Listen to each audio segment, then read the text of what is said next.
గత నెలలో మనం చూస్తున్నట్లయితే స్టాక్ మార్కెట్ అనేది పాజిటివ్‌గా క్లోజ్ అయింది. అదేవిధంగా ఈ వారంలో కూడా పాజిటివ్‌గానే ఉన్నట్లుగా తెలుస్తుంది. అయితే ఈ వారం యొక్క అప్డేట్స్ అనేవి ఇవాళ మనతో చెప్పడానికి certified financial planner Madhavi Reddy గారు మనతో ఉన్నారు. సో వారి మాటల్లో మరింత సమాచారం అడిగి తెలుసుకుందాం. హాయ్, హలో, నమస్తే.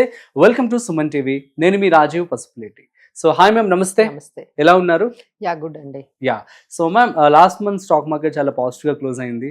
బట్ ఈ వీక్ అయితే అంత ఈ- అంత అంటే నేరోగా ఉందండి. అంటే మ్మ్. ఈ వీక్ అంతా కూడా ఎలా అంటే లైక్ ప్రాఫిట్ బుకింగ్ అని చెప్పొచ్చు. Okay. లేదు అంటే దేర్ ఆర్ సర్టెన్ కన్ఫ్యూజన్స్ అన్నమాట. అంటే మ్మ్. ఇంకా మనకి జూలై 9th డెడ్ లైన్ వచ్చేస్తోంది. అవును. సో ఈ జూలై 9th డెడ్ లైన్ కి ఇంకా మనకి ఏది ట్రేడ్ డీల్స్ అనేవి ఇండియాతో కానీ మ్మ్. లేకపోతే ఆయన అనుకున్నట్లుగా మిగతా కంట్రీస్ తో కానీ అంత ఫాస్ట్ గా ట్రేడ్ డీల్స్ అయితే కంప్లీట్ అవ్వలేదు. మ్మ్. సో ఈ జూలై 9th డెడ్ లైన్ తర్వాత ఏం జరుగుతుంది మ్మ్. అనే ఆ కన్ఫ్యూజన్ లోని కొంచెం ఈ మార్కెట్స్ ఈ వీక్ అంతా కూడా మ్మ్. కొంచెం స్తబ్దుగా ఉన్నట్టుగా మనకి కనిపించిందండి. So Okay. సెన్సెక్స్ అయితే 193 పాయింట్స్ అప్ తో 84,432 దగ్గర క్లోజ్ అయ్యాయి. ఈ Okay. ఫ్రైడే నిఫ్టీ 25,461 పాయింట్స్ దగ్గర 95 పాయింట్స్ అప్ తో క్లోజ్ అయ్యాయి. సో మ్మ్. మనం ప్రాఫిట్ బుకింగ్ అని చెప్పొచ్చు. లేదు ఇన్వెస్టర్స్ టర్న్డ్ కాషియస్ మ్మ్. అయిపోయారు. ఏం జరుగుతుందో తెలియక మ్మ్. కొంచెం ఇక్కడ ఆగినట్టుగా స్టాగ్నేట్ అయినట్టుగా మనకి మార్కెట్స్ కనపడుతూ ఉన్నాయండి. సో మ్మ్. దానికి కారణం మనకి ఈ పర్టికులర్ యుఎస్ ట్రేడ్ డీల్స్ అని మ్మ్. మనం డెడ్ లైన్ అనేది మనం ఖచ్చితంగా చెప్పొచ్చు. సో నౌ ఈ నెక్స్ట్ వీక్ కూడా మనం చూసుకున్నట్లయితే ఈ విధంగానే మార్కెట్స్ కొంచెం ఒక రేంజ్ లోని అంటే ఒక 500-400 నిఫ్టీ రేంజ్ లోనే ఉండేటట్టుగా కనిపిస్తుందండి. ఇట్స్ అరౌండ్ ఎట్లా అంటే 25,200 దగ్గర సపోర్ట్ కనిపిస్తుంది. అలానే రెసిస్టెన్స్ 25,750 దగ్గరకు వచ్చేటప్పటికి రెసిస్టెన్స్ అనేది కనిపిస్తుంది. So Okay. మార్కెట్స్ అయితే ఈ విధంగా ఈ రేంజ్ బౌండ్ లోనే ఉన్నట్టుగా మనకి కనిపిస్తున్నాయి. But still there are other things to follow అండి దిస్ వీక్. ఎలా అంటే మనకి జూలై 9th నుంచి మనకి క్వార్టర్లీ రిజల్ట్స్ కూడా రాబోతున్నాయి. ఓకే. సో ఈ క్వార్టర్లీ రిజల్ట్స్ ఎలా ఉంటుంది, ఎస్పెషల్లీ టీసీఎస్ రిజల్ట్స్ ని అనౌన్స్ చేయబోతోంది. Hmm. సో దీన్ని బట్టి ఇక నెక్స్ట్ మార్కెట్స్ అన్ని కూడా Hmm. ఈ ట్రంప్ యుఎస్ ట్రేడ్ డీల్స్ ఎలా చేస్తూ ఉన్నారు మిగతా కంట్రీస్ తో, మ్మ్. అలానే మన కార్పొరేట్ రిజల్ట్స్ ఏ విధంగా వెళ్తున్నాయి, దీన్ని బట్టే మార్కెట్స్ అనేవి కొంచెం టర్న్ అయితే తీసుకోవచ్చండి. మ్మ్. బట్ మనకి లాస్ట్ వీక్ ఉన్నట్టుగానే ఈ వీక్ కూడా మ్మ్. కొంచెం రేంజ్ లోనే మార్కెట్స్ ట్రేడ్ అయ్యేటట్టుగా ఉన్నాయి. ఓకే. ఇందులో ఏవి బాగా పెర్ఫార్మ్ చేస్తాయంటే ఏమని చెప్తారు? ఇందులో కొన్ని Sectors. సెక్టార్స్ అంటే Hmm. ఈ టైంలో మేము చెప్పేది ఏంటంటే మరి మార్కెట్స్ ని కంటిన్యూస్ గా వాచ్ చేయకుండా కొంచెం సెక్టార్ స్పెసిఫిక్ గా స్టాక్ స్పెసిఫిక్ గా మీకు ఏమైనా బయింగ్ ఆన్ డిప్స్ అంటారండి. అంటే మ్మ్. అవును. మార్కెట్ ఏ మాత్రం ఆపర్చునిటీ వచ్చినా మీరు కొన్ని స్టాక్స్ అయితే తీసుకోవచ్చండి. మ్మ్. అందులో ఫస్ట్ ఏంటంటే మనం డిఫెన్స్ స్టాక్స్ అని చెప్పొచ్చు. ఎందుకంటే Thematic. మన డిఫెన్స్ స్టాక్స్ లో ఏంటంటే లైక్ రాజ్నాథ్ సింగ్ గారు చెప్పారు ఏంటంటే మ్మ్. 1 lakh crore వరకు మన డిఫెన్స్ ఎక్విప్మెంట్ బై చేయడానికి వాళ్ళు పాజిటివ్ గా ముందుకు వెళ్తున్నారండి. So definitely BDL, BEL, BEML ఇలాంటి కొన్ని డిఫెన్స్ స్టాక్స్ అయితే చక్కగా పాజిటివ్ గా వెళ్లే అవకాశాలు అయితే కనిపిస్తున్నాయి ఈ న్యూస్ వల్ల. మ్మ్. అలానే మనకి focus on banks and NBFCs మీద కూడా మనం ఫోకస్ చేయొచ్చు. Like Punjab national bank, bank of Baroda, Bajaj finance and as well as AU bank, ICICI, SBI ఇలాంటి బ్యాంకింగ్ అండ్ ఫైనాన్షియల్స్ మీద కూడా మనము ఫోకస్ చేయొచ్చు. అలానే టెక్స్టైల్స్ స్టాక్స్ కూడా కొంచెం అంటే వాళ్ళు అంటే యుఎస్ ఈ ట్రేడ్ డీల్స్ చేయడం వల్ల మ్మ్. మనకు కొన్ని పాజిటివ్ గా కూడా వచ్చే అవకాశాలు ఉన్నాయండి. ఎందుకంటే అవును. వియత్నాం మీద మ్మ్. వాళ్ళు 20% టాక్సెస్ వేస్తున్నారు కాబట్టి మనకు అది పాజిటివ్ గా అయ్యే అవకాశాలు ఉన్నాయి.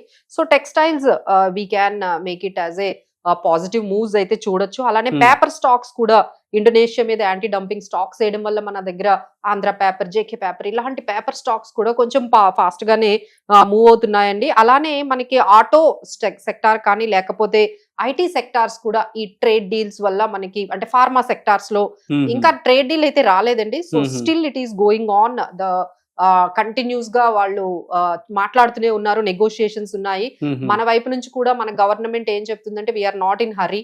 మ్మ్. we wanted to protect all our especially agriculture products గానీ ఫార్మర్స్ కి సంబంధించిన ప్రొడక్ట్స్, ఫుడ్ సంబంధించిన చాలా వరకు యుఎస్ కి ఎక్స్పోర్ట్ చేస్తూ ఉన్నారు. So Okay. వాటి మీద టారిఫ్స్ అంతలాగా వాళ్ళు వేస్తూ ఉంటే ఇట్ విల్ నాట్ వర్క్ అని చెప్పి నెగోషియేషన్స్ అయితే స్టిల్ జరుగుతూనే ఉన్నాయండి. మ్మ్. మేబీ 9th డెడ్ లైన్ లోపు ఈ నెగోషియేషన్స్ కంప్లీట్ అవుతాయి అయితే ఎటువంటి పరిస్థితుల్లో కనిపించట్లేదు. It will take time.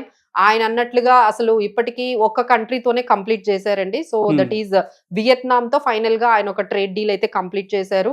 Japan తో స్టక్ అయ్యాయి, ఇండియాతో అయితే ఇంకా కంటిన్యూ అవుతూ ఉన్నాయి, చైనాతో లిమిటెడ్ ట్రేడ్స్ అనేవి కంప్లీట్ చేశారు. So everywhere there is still lot of things are yet to happen. I think ఈ 9th నుంచి మేబీ డెడ్ లైన్ ఏమైనా ఎక్స్టెండ్ చేయొచ్చు, లేదు ఆయన ఇక ఫైనల్ గా ఇదే మా ట్రేడ్ టారిఫ్స్ అని చెప్పి ప్రతి కంట్రీకి ఆయన ఫార్మల్ గా లెటర్స్ కూడా పంపించవచ్చు. సో ఏదైనా జరగచ్చు. సో అందుకని అందరూ లాస్ట్ వీక్ ఎవరు కూడా పెద్దగా ట్రేడింగ్ లోకి రాలేదండి, ఎందుకంటే స్టాక్ లోకి, ఎందుకంటే ఇవన్నీ కన్ఫ్యూజన్స్ ఉన్నాయి, క్లారిటీ అస్సలు రాలేదు.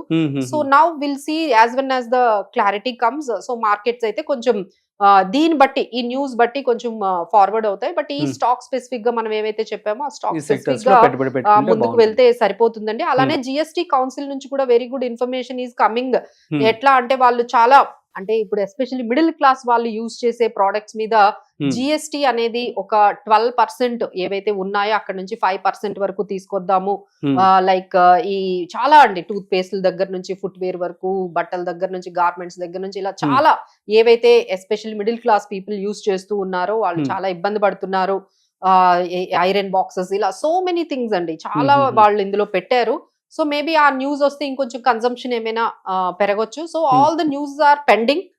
సో నెక్స్ట్ వీక్ మనకి కొంచెం క్లారిటీ వస్తే మార్కెట్స్ దాని ప్రకారం మూవ్ అవుతాయి. But right now markets have we can see up to 25,200 support levels ఉన్నాయి, అలానే 25,750 దగ్గర రెసిస్టెన్స్ ఉన్నాయి. Okay ma'am, so thank you so much. So guys అర్థమైంది కదా.